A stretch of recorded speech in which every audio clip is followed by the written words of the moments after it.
पश्चिम बंगाल में विधानसभा चुनाव होने में बस कुछ ही महीने बाकी हैं और इस बार बहुत ही कांटे की लड़ाई है तृणमूल कांग्रेस और भारतीय जनता पार्टी में। इस समय हम खड़े हैं भवानीपुर में, जहां ममता बनर्जी जी का जन्म हुआ और उनका पालन पोषण हुआ और वहां से वो विधायक भी हैं। लेकिन इस बार वह भवानीपुर के अलावा नंदीग्राम से भी चुनाव लड़ने वाली हैं। तो इस पर कई लोगों का कहना है कि डर के मारे वह नंदीग्राम चली गई हैं और कुछ लोगों का कहना है कि यह एक मास्टर स्ट्रोक है। तो आइए यहाँ भवानीपुर की जनता है, उनसे ही बात करते हैं कि उनका क्या कहना है इस पर। सर ये बताइए, ममता बनर्जी जी इस बार नंदीग्राम से भी चुनाव लड़ रही हैं, यह भी हो रहा है कि हो सकता है भवानीपुर से ना लड़े, क्या कहेंगे इस पर? भवानीपुर से भी वो लड़ेंगी जहाँ तक आशा है जी, क्योंकि भवानीपुर से अगर वो छोड़ के भाग जाएंगे तो ये पहले ही है कि टीएमसी का बैकग्राउंड हो जाएगा कि भैया आप एक अपना असेंबली छोड़ के जब भाग रही हैं। हाँ। तो वो तो ऐसे ही हार जाएगी।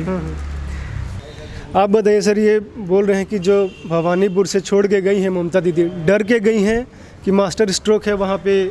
बिल्कुल ही डर के गई है। अच्छा। सीपीएम के 34 साल के शासन से तंग आकर अच्छा। यहाँ के लोगों ने उनको मौका दिया था।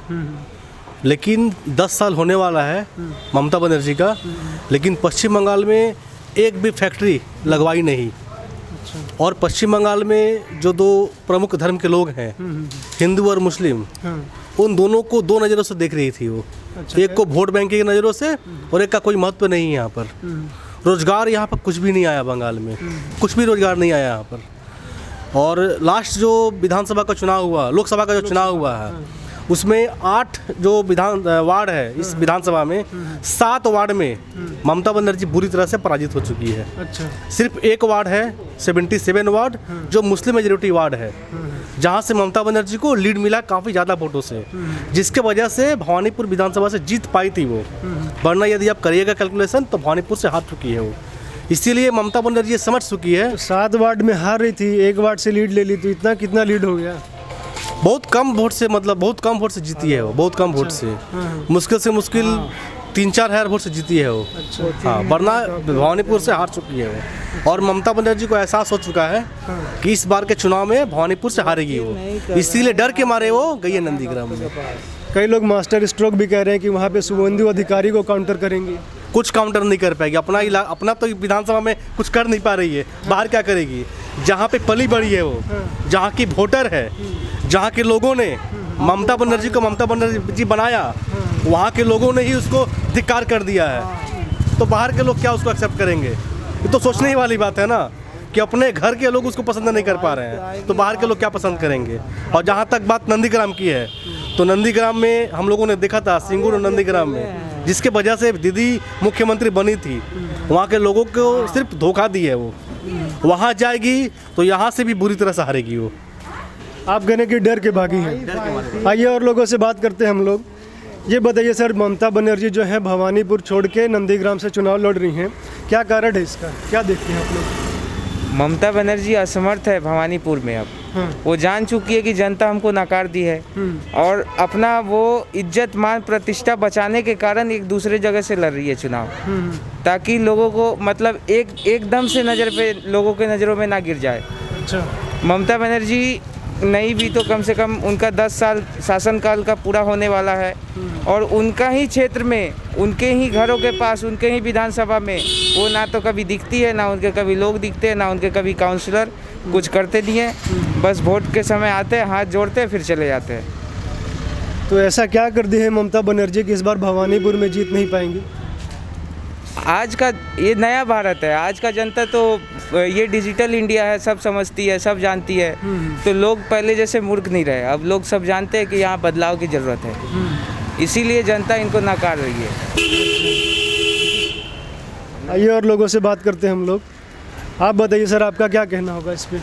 देखिए, मेरा तो यही कहना है कि 35 साल शासन जब वामफ्रंट को टीएमसी ने जब उखाड़ फेंका, तो लोगों के अंदर बहुत सारी उम्मीद थी कि ये सरकार कुछ ना कुछ उनके लिए करेगी। लेकिन 10 साल सरकार ने शासन किया, लेकिन यहाँ पे उन्होंने कुछ नहीं किया। कारखाने एक भी नहीं खुले, दिन पर दिन बंद होते गए, ना युवाओं को रोजगार मिला। यहाँ तक कि युवाओं मजबूर होकर राज्य छोड़कर दूसरे राज्यों में जाना पड़ा। तो यही सब देखते हुए लोगों ने इस बार मन बना लिया है कि हमारे बीजेपी सरकार को यहाँ पे लाया जाए, मजबूती से लाया जाए, ताकि आगे जाके विकास हो सके। बंगाल को जो सोनार बंगाल बनाने का सपना देखा गया है उसे स्वीकार किया जा सके। जो सब लोग कहते हैं कि ममता बनर्जी बहुत तुष्टिकरण करती हैं, तो कैसे, मतलब क्या तुष्टिकरण करती हैं? देखिए, ये हम आज बोल रहे हैं ऐसा नहीं है। आप लोग पेपर खोल के देखिएगा, आप लोगों को याद होगा कि 2 साल पहले दुर्गा पूजा के समय में एक ही दिन दुर्गा पूजा और एक ही दिन मुहर्रम पड़ गया था। ठीक है, दुर्गा जी का विसर्जन और मुहर्रम एक ही दिन पड़ गया था। यदि कोई सेकुलर सीएम होता, वो यही बोलता कि ठीक है, दोनों धर्म के लोग अपना त्यौहार का पालन करें, एक्स्ट्रा पुलिस देंगे हम, पुलिस यदि संभाल नहीं पाएगी तो आर्मी को बुलाएंगे हम। लेकिन संविधान में लिखा गया है कि भारत का हर नागरिक समान है और हर नागरिक को अपना धर्म का पालन करने का पूरा अधिकार है। लेकिन उस दिन ममता बनर्जी ने अनाउंस किया था कि हिंदू लोग अपना दुर्गा माँ का विसर्जन नहीं करेंगे और मुस्लिम लोग अपना मुहर्रम करेंगे।